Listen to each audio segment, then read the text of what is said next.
Fala pessoal, Gabriel Martins aqui para mais um episódio sobre NBA no podcast Cara dos Esportes. No programa de hoje, na primeira parte, falarei sobre a vitória gigantesca do New York Knicks contra o Indiana Pacers no jogo 3 da final do Leste. Os Knicks que haviam perdido os dois primeiros jogos em Nova York. Na segunda parte eu vou receber meu amigo Matheus Souza do NBA do Povo. A gente vai falar sobre a final do Oeste. Então escutem o podcast na íntegra, assistam lá no YouTube também e aproveitem e se inscrevam no canal, porque eu tenho postado vídeos pós-jogo em dias que não tem podcast, né? Não tem episódio do podcast, então se inscreva lá, deixa like, deixa comentário, aquela coisa toda que o youtuber fala. Não sou youtuber, sou jornalista, mas faça isso mesmo assim. E segue lá no Spotify, deixa 5 estrelas lá no Spotify, que é muito importante para o podcast. Eu recomendo escutar o podcast pelo Spotify. Bota no fone de ouvido, vai indo pro trabalho, pra faculdade, pra academia, dá uma corrida, bota no fone e vai escutando. É a melhor forma, é assim que eu consumo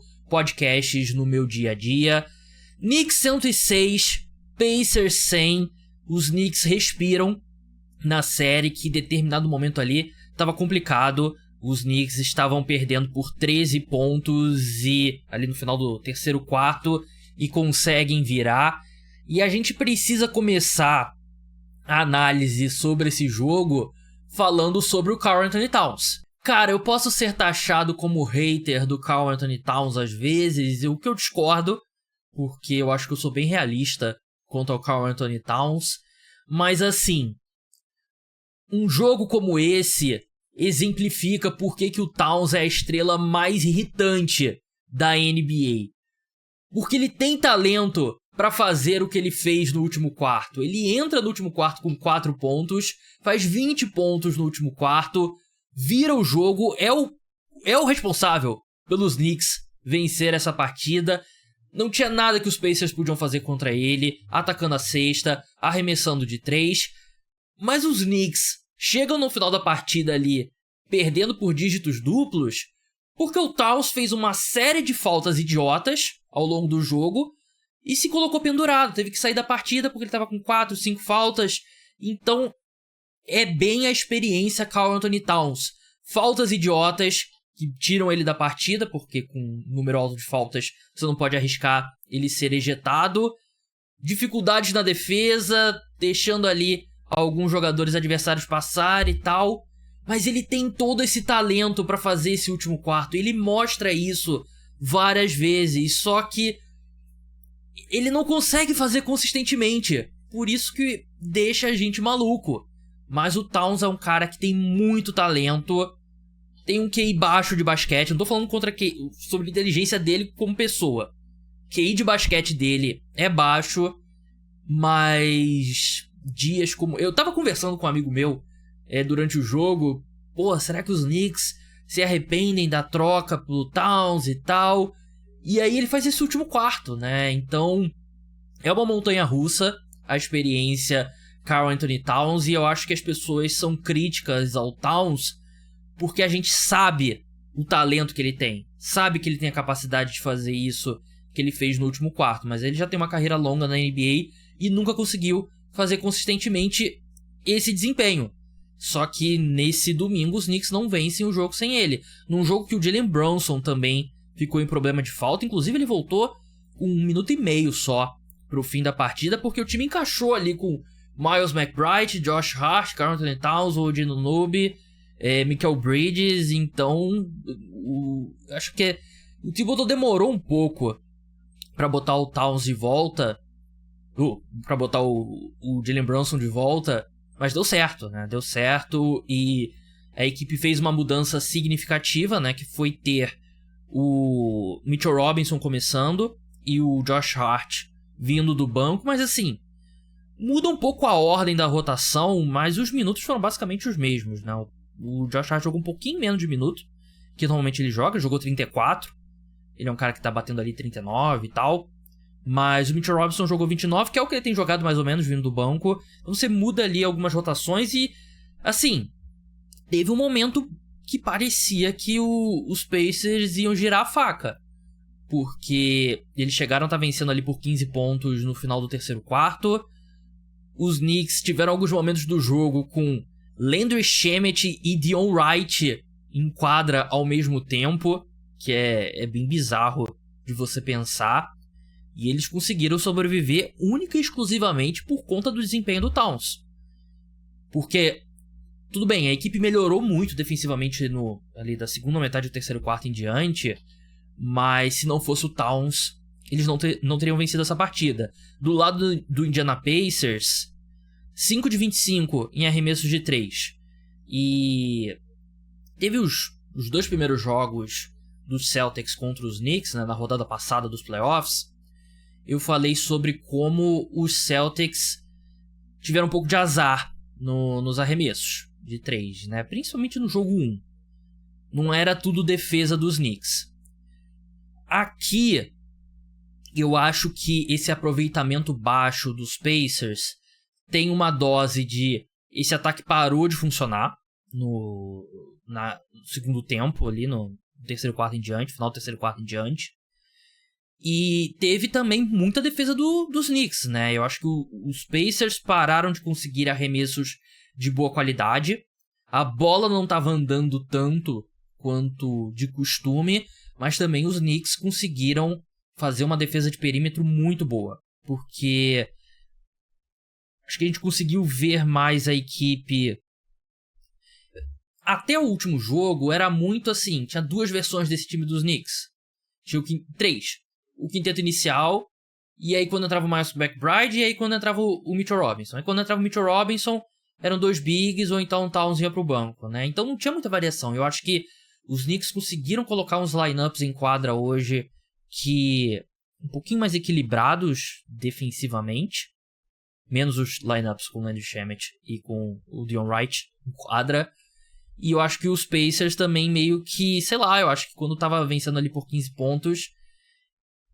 Parecia que eles sentiram que o jogo estava vencido, e eu acho que eles baixaram muito a energia. Mas assim, os Knicks conseguiram, do lado oposto, né, com a pressão, conseguiram encontrar uma marcha defensiva que eles não vinham mostrando há muito tempo, né? Claro que teve outros pontos, né, tipo o Aaron Nesmith se machuca com 6 minutos e 6 segundos pro fim do terceiro quarto. Os Pacers estavam vencendo por 13. Ele volta com 7 minutos pro fim do jogo. Os Knicks estavam vencendo por 1. É tudo por conta da ausência do Aaron Nesmith? Claro que não. Mas a equipe sentiu falta dele. Eu acho que seria outro cara ali pra tentar ajudar na defesa contra o Karl Anthony Towns. Mas eu acho que se os Pacers tivessem feito 3-0, eu não acho que seria um retrato fiel do que a série vinha sendo até agora, né? Porque eles venceram o jogo 1 e o jogo 2 por um total de... um saldo de 8 pontos. Venceram o primeiro jogo por 3, o segundo... Não, desculpa. Eles venceram o primeiro por 3... Não, é isso mesmo. Venceram o primeiro por 3 e o segundo por 5 pontos. Então, foram jogos muito apertados, prorrogação, arremessos malucos. Então, foram jogos muito equilibrados. Se os Pacers abrem 3-0, não era um retrato fiel do equilíbrio dessa série. Só que agora o time tem muita pressão para o jogo 4 agora, né? Porque você vence os 2 em Nova York, se você perde os 2 em Indiana, vira uma série melhor de 3 com 2 jogos em Nova York. E você não quer isso. Por mais que os Knicks tenham perdido em casa, se você é o Pacers, você não pode, depois de abrir uma vantagem tão significativa, ir para um cenário melhor de 3 jogos. Não pode, de jeito nenhum. Então vai ser um jogo gigante, uma série que tem sido incrível, uma das melhores séries, assim, claro, tem muito jogo ainda pela frente, né, mas caramba, 3 jogos de altíssimo nível e que tem sido realmente basquete de altíssimo nível e muito, assim, a gente lembra muito a final de 2016, um exemplo, final de 2016 da NBA, né, o Warriors do recorde de vitórias que leva a virada dos Cavaliers, né, e aquele jogo 7 e tal, não sei o que. Foi uma série que foi o jogo 7, mas a maioria dos jogos não foram apertados, foram decididos por grandes vantagens. Muitas vezes tem séries longas que são assim, cada jogo é decidido por mais de 10 pontos. Esse não, esse tá muito apertado, cada jogo disputado até o final e acho que tá sendo realmente um show de basquete. Vamos passar pra segunda parte agora. Eu e o Matheus Souza do NBA do Povo vamos falar sobre a final da Conferência Oeste, vitória do Minnesota Timberwolves no jogo 3 da final do Oeste. Não deixem de se tornarem apoiadores do podcast Cara dos Esportes. Vai ter um episódio essa semana do podcast que vai ser exclusivo na íntegra para apoiadores. Link tá na descrição, apenas R$14,90 por mês. E além desse conteúdo extra, tem conteúdo extra de NFL também. Você ajuda a manter o podcast Cara dos Esportes no ar, né? Porque ser produtor de conteúdo independente não é fácil, então dá aquela moral. Vamos para a segunda parte do programa. Matheus aqui com a gente, do NBA do Povo. Vamos falar sobre a final da Conferência Oeste. Quem tá assistindo no YouTube tá vendo, tem uma vibe meio neo-noir lá do lado do Matheus na gravação, né? Tá um pouco mais escuro. Vai estar legal. Matheus, seja bem-vindo mais uma vez ao podcast. Um tempinho que você não participa, inclusive. Vamos falar desse jogo que o Timberwolves reviveu, reacendeu a final da Conferência Oeste, atropelou o Oklahoma City Thunder por 143-101. Eu quero falar sobre a partida específica e sobre as coisas que a gente acha que é sustentável ou não para o Timberwolves. Matheus, boa noite. Acho que ninguém esperava que o jogo fosse acontecer da forma como aconteceu, né? O atropelo que foi a vitória do Minnesota Timberwolves. Mas como é que tava a sua cabeça antes do jogo? Você achava que a gente ia ver Porque normalmente quando um time tá perdendo 2-0, se não for um time muito ruim, ele consegue vencer o jogo 3, né? Porque é a diferença de urgência e tal. Mas a forma como o Thunder venceu com autoridade os dois jogos, acho que a maioria das pessoas, eu diria que estavam no camp, o Thunder vai girar a faca aqui. Qual lado que você tava mais pendendo antes desse jogo? O lado acho que era mais seguindo o roteiro do jogo 1 e 2, né? Principalmente ali, acho que no terceiro quarto ali, que provavelmente ele foi meio que as coisas meio que saíram do controle ali, daí começou aquela coisa de tipo de pressão na defesa do Thunder, daí turnover atrás de turnover do Timberwolves, daí foi aquela coisa tipo de, cara, cesta atrás de cesta, contra-ataque, e daí você olhava ali os pontos através de turnover ali, o Thunder era coisa tipo assim de 30-10, eu pensei que acho que era aquela coisa, aquele jogo meio que talvez um pouco mais equilibrado ali até o terceiro quarto mesmo, justamente no terceiro quarto. Daí, a partir do terceiro quarto, daí a coisa meio que pender mais pro Thunder, aquela coisa de defesa mais física, daí turnover do Timberwolves, daí Julius Randle talvez mesma coisa. E daí eu pensei que ia seguir esse mesmo roteiro, eu não esperava que aconteceria meio que o inverso. O Thunder meio que tinha que fazer, acho que a rotação, dei uma olhada na rotação, era coisa de tipo assim, no segundo, terceiro quarto, já você via que o Thunder já tinha colocado já, acho que 11 jogadores já, utilizando 11 jogadores já no jogo, já é coisa meio que estranha, né? Você pensa, tipo, tá testando rotação em pleno jogo de playoffs, daí você via o AJ Mitchell, umas rotações bem estranhas, assim, do Thunder durante o jogo, foi meio que um desespero pra ver se respondia alguma coisa, como o Timberwolves usou nesse jogo mais o Terrence Shannon Jr., né? O Terrence Shannon Jr. foi meio que o personagem do jogo, né? Se você olha a pontuação do Terrence Shannon, acho que ele teve 15, acho que nenhum titular do Thunder passou dos 14, acho que o Shea chegou a 14, mas...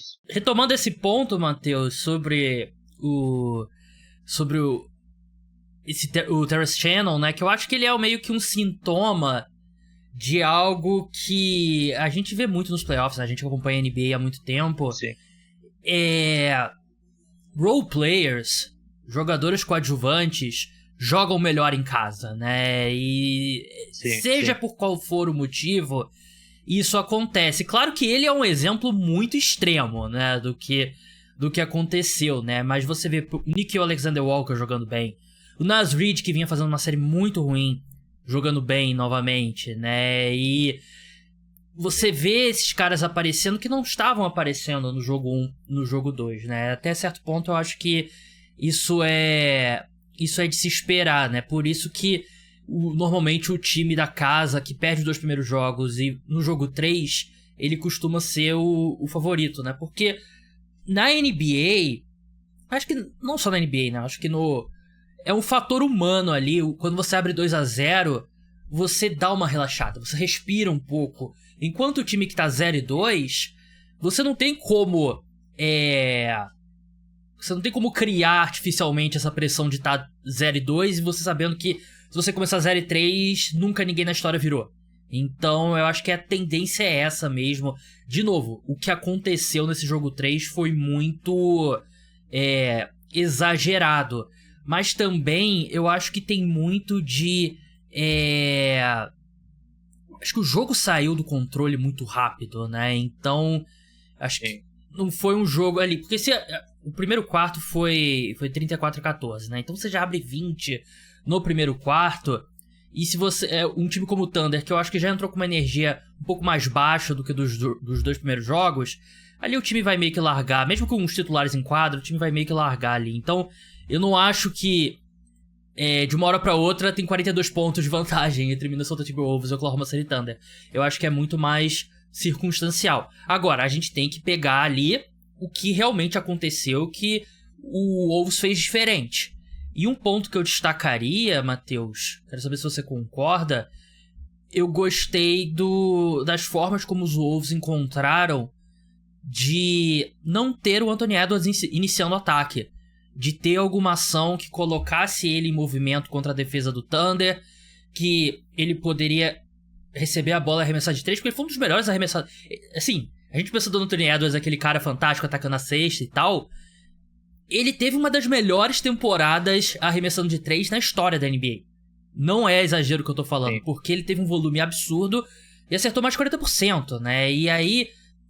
ele é um dos melhores jogadores atacando a cesta e um dos melhores arremessadores de 3 da NBA, né? Então se você pega ele em movimento, recebendo a bola, ao invés dele ter que iniciar o ataque, eu acho que facilita a vida desse ataque do Timberwolves. Eu achei que a gente viu menos ele iniciando e eu achei que foi a mudança mais positiva que eu vi do lado do Minnesota Timberwolves nesse jogo 3. Então, com o Edwards mais no off-ball do que sendo um ball handler primário no ataque, você meio que é um, como posso dizer, é um elemento de surpresa, porque sempre você vê ali o Edwards ali com o ball handler primário ali, você já tem na defesa ali esperando ele já um Lu Dort ali, um Alex Caruso ali, daí você já tem talvez uma dobra ali, uma blitz, uma trap, então você já meio que tenta pelo menos aplicar um elemento de surpresa, porque como foi os 2 primeiros jogos ali, tudo certinho ali, um jogo mais disputado, daqui a pouco, terceiro quarto ali, aquela avalanche, turnover atrás de turnover,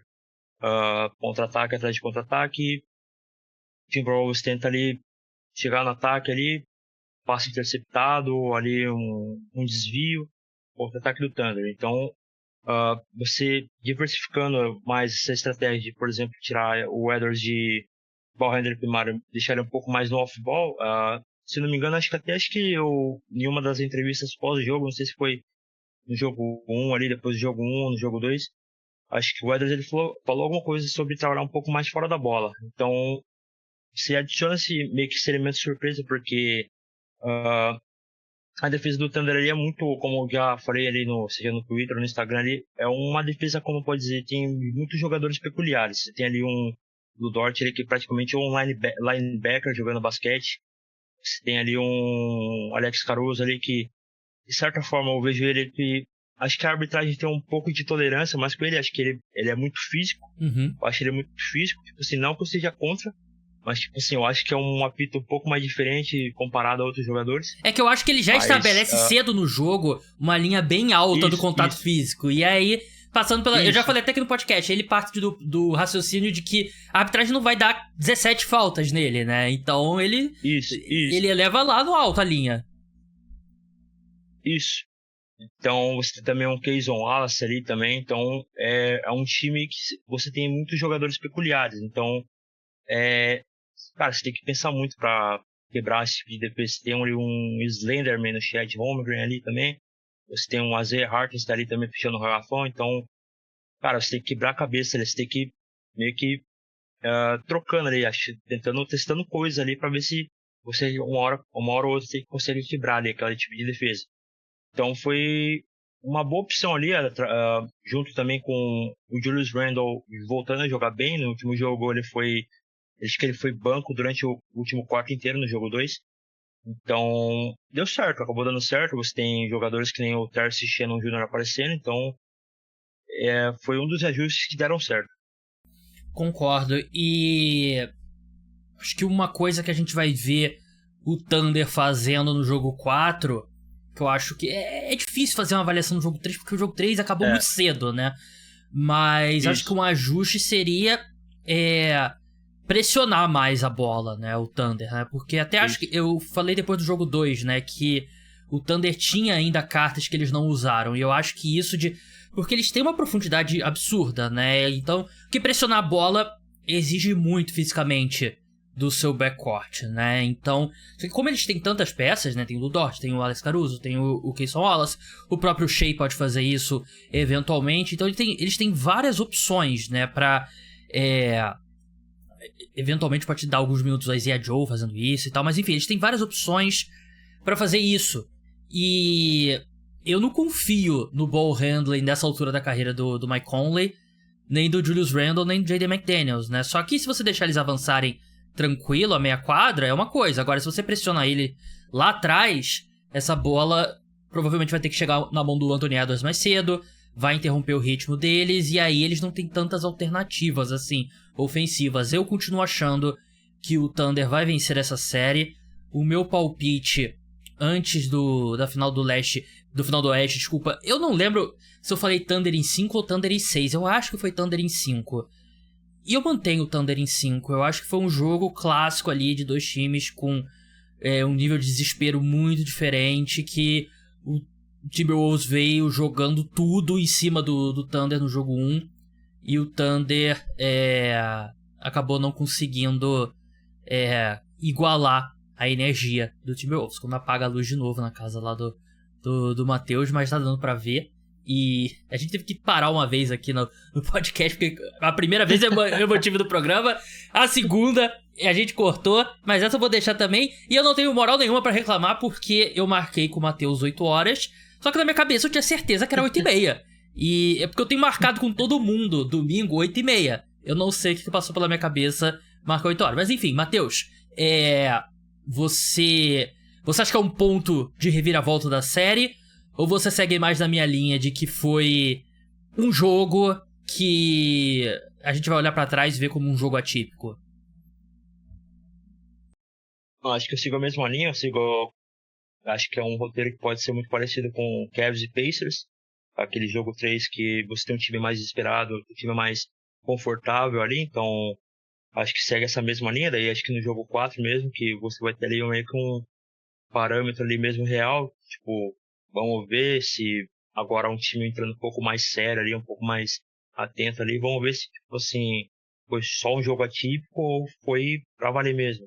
Mas acho que segue essa mesma linha mesmo. Acho que é uma linha muito parecida, semelhante com Cavs e Pacers. Eu acho que em 5, no máximo ali 6. Thunder.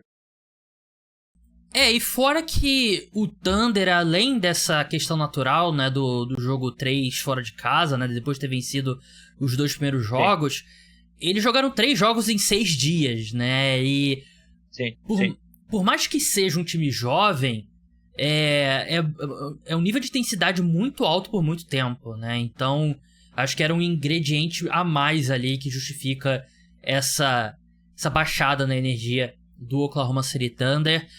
Vou aproveitar que eu tenho o Matheus aqui com a gente, que eu acho que ele esconde relativamente bem no Twitter, lá no NBA do Povo, mas ele é um torcedor do Cleveland Cavaliers, torcedor dos times de Cleveland, então meus pêsames pela sua torcida na NFL pelo Cleveland Browns, se bem que agora é o Shadu Sanders, até a gente conversou durante o draft, acho que eu te mandei uma mensagem durante o draft, né, sobre o Shadu. Sim.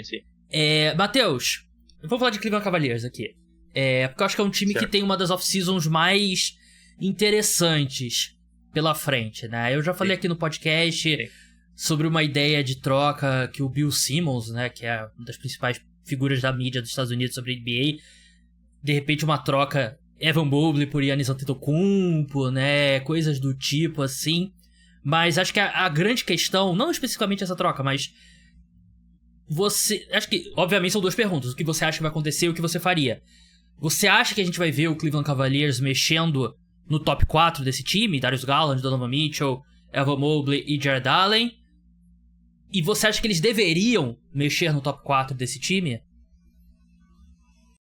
Não, primeiramente eu preferiria que mexesse no top 4, principalmente Darius Garland e Jared Allen. O Darius Garland, você tem ali um porém de ter jogado machucado, etc. Mas eu vejo ali como um alvo ali, ele é um alvo ali, seja ali na série contra o Pacers ou numa eventual série contra Knicks ou Celtics, ali ele seria o principal alvo ali na defesa. Você vê ali nos matchups ali, na temporada regular mesmo ali, Boston Celtics ali, você vê Jason Tatum e Jaylen Brown tendo turnos ali, atacando somente ele. Porém, é um playmaker importante ali, no jogo 2 ali, talvez se ele estivesse ali mesmo lesionado ali, talvez não perderia o jogo ali. Foi um show de horrores ali, turnover atrás de turnover bizarro, o que ocasionou ali naquele game winner ali do Haliburton. Então, ali ele tem ali um argumento ali. Agora, o Jared Allen ali, acho que é 100% ali. Talvez aconteça, eu acho que talvez alguma coisa, algo que pode acontecer mesmo, o Jared Allen, acho que uma decepção, uma série onde o time precisava ser mais físico ali. Ele foi aquele pivô gente boa ali, aquele pivôzinho gente boa, meio, não vou ser muito físico ali não, vou ficar ali na minha, sabe? Então acho que principalmente ele troca, cara, ele tem que ser trocado ali, ser uma série tão física ali, contra um time tão físico, ele ficar meio na zona de conforto ali, perdendo o matchup ali contra o Miles Turner. Pra mim ele foi meio que a gota d'água ali. Então, o Darius Garland, eu preferiria que ele fosse trocado, mas ele pelo menos ele tem um argumento ali de lesão e também ser o playmaker do time. Então, ele tem um argumento, por mais que eu prefira que ele seja trocado. Porém, o Jared Allen ali é 100%. Ali não tem um argumento a favor ali. Ele é 100%. Eu não vejo ali um time seguindo pra frente com um pivô que saudável. Ele era um dos únicos saudáveis ali. Evan Mobley, tornozelo torcido, DeAndre Hunter deslocou o dedo, Donovan Mitchell acabou sentindo o tornozelo durante a série, Darius Garland, por mais que seja uma lesão, você fala assim, é brincadeira, o cara não tá jogando por causa de uma lesão no dedão do pé. Mas quando você olha, tipo assim, o cara é um armador, o cara precisa muito ali, mudança de direção, infiltração, tudo. Então, você vê que tem ali uma peculiaridade da posição dele de meio que ter uma variação maior de movimentos. Então, ele vai ali, um momento ou outro ali, forçar um pouco mais o pé ali, consequentemente mais onde a região da lesão. Uhum. Então, você tem ali um argumento. Agora, o Jared Allen, ele estava 100% saudável, cara. Então, você olha ali as stats, não só as stats, mas tipo assim, o eye test, né, como fala, né? Cara, foi vexatório. Perdeu todos os matchups ali, fisicamente perdia também, então eu acho que, tipo assim, Jared Allen 100%, eu acho que vai acontecer, ele vai, talvez, Cleveland, se fosse um movimento para fazer, seria esse, se livrar dele, pegar um pivô um pouco mais experiente, mais maduro nessa parte de fisicalidade, lidar melhor com a fisicalidade de um playoffs. E esse seria o movimento, mas eu preferiria tanto a troca do Darius Garland e do Jared Allen, mas se fosse só para escolher um para acontecer, troca do Jared Allen. Porque por mais que a gente trate como top 4, né, tem níveis, né, o Evan Mobley e o Donovan Mitchell estão acima, né, bem acima do Garland e do Jared Allen. Eu entendo querer trocar o Jared Allen, mas eu acho que tem dois pontos, né, acho que são dois pontos que são um de um lado, outro do outro, né, porque você não quer vender um jogador em baixa, né, que o Jared Allen não foi bem nos playoffs, mas ao mesmo tempo é um mercado que parece que todo mundo quer um pivô, mas não tem pivô disponível, né, e alerta de spoiler, o Miles Turner vai assinar por mais de $30 milhões nessa off-season, porque ele é disparado o melhor pivô disponível, né, então acho que ele pode ainda ter um valor razoável numa troca, né, enquanto O Garland, eu acho que você tem que ter acho que se você tiver um ambiente ali que você tenha um outro guarde que possa segurar as pontas defensivamente, né? Que possa defender o melhor guarde do adversário, eu ainda acho que ele pode ter o valor. Mas assim, a minha tendência é achar que nada vai mudar. E eu não acho necessariamente errado não, porque acho que você pode se convencer que você deu azar contra os Pacers, que você teve um monte de lesão ao mesmo tempo ali, e o leste vai estar ainda mais fraco na próxima temporada, então o Cavaliers tem tudo pra ter ali a melhor campanha de novo. Então a tendência, na minha opinião, é que nada vai acontecer. Sim. Porque é difícil, né, você abrir mão de assim, por mais que você queira dar o último passo, né, mas você mexer muito num time que acabou de vencer 60 jogos, né, é complicado, não é uma decisão simples.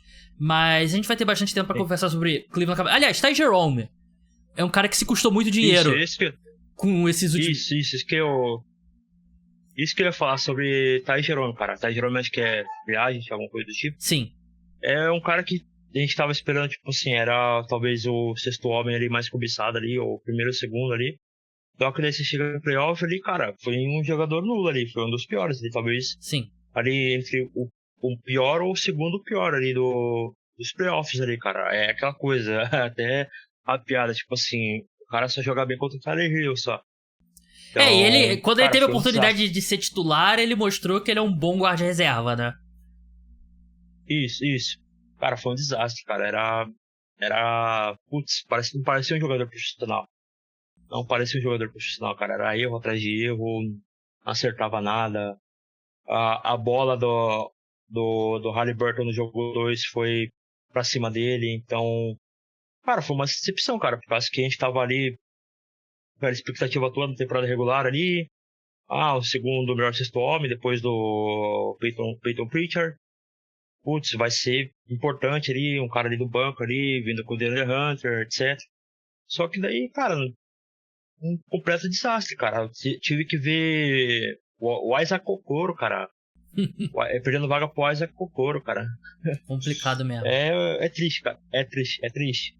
Mas eu fico feliz que você teve espaço aqui pra desabafar, Matheus. Sigam ele lá no @NBA do Povo. Você tá risada aí de torcedor do Cavaliers que tá curigando, hein? Cuidado. Matheus, última pergunta que eu faço pra você. Foi pênalti no Arrascaeta ou não foi? Cara, se tratando de arbitragem brasileira, cara, qualquer contatinho então é pênalti, então... Cara, assim, eu torço pelo Flamengo, obviamente, né? Acho que é uma ressalva importante. Mas assim, o pessoal que tá ouvindo o podcast, tá escutando, tá assistindo e tal, vocês sabem que eu sou racional até demais sobre esporte. Eu me divertiria mais se eu fosse menos racional. E eu achei que eu tinha ficado completamente maluco quando as pessoas estavam dizendo que era um absurdo aquilo ser marcado pênalti. Foi pênalti, claro! Ele bota a mão aqui no Arrascaeta, empurra um pouco o Arrascaeta. É leve. Na Premier League, seria pênalti? Provavelmente não, né? Mas quando é um lance contra o Flamengo, deixa de ser o critério da arbitragem brasileira e vira critério da Premier League, da Champions League? Porra, impossível. Pra mim foi muito pênalti no Arrascaeta. E eu achei que foi mão na bola fora da área, no pênalti do Palmeiras, mas ali a gente teve um momento ball don't lie, né? Porque o Rossi defendeu. Perdeu. E eu achei que o Flamengo mereceu a vitória. E eu achei que vocês que estão falando que não foi pênalti foram todos haters que vocês não entendem. Vocês não sabem de bola. Vocês não sabem bola, né? No ball, que nem o pessoal fala nos Estados Unidos. Mas, Matheus, sigam ele lá no @NBA do Povo. Você provavelmente já segue um dos melhores, se não o melhor perfil sobre NBA aqui no Brasil. Um cara que tá cheio das publis. O cara mais cheio de publi no Brasil. Tô precisando... Se você estiver precisando aí de um agente, o Matheus aí também pode te agenciar, porque o cara tem contato... Ele chama de... ele toma cerveja com os principais presidentes de agência, CEO aqui no Brasil. Mas, Matheus, brigadão pela participação e até a próxima, cara. Brigadão, que agradeço. Então é isso, pessoal. O podcast Cara dos Esportes chega ao fim. A gente tem mais 2, talvez 3 episódios essa semana sobre NBA. Vai ter episódio exclusivo para apoiadores. Se torne apoiador, link tá na descrição. Se inscreve no canal, deixa like, deixa comentário, segue lá no Spotify. Melhor forma de escutar o podcast é no Spotify ou no aplicativo de podcast. Tá indo pro trabalho, pra faculdade, tá na academia, bota no fone de ouvido, vai escutando. Um grande abraço a todos, tchau!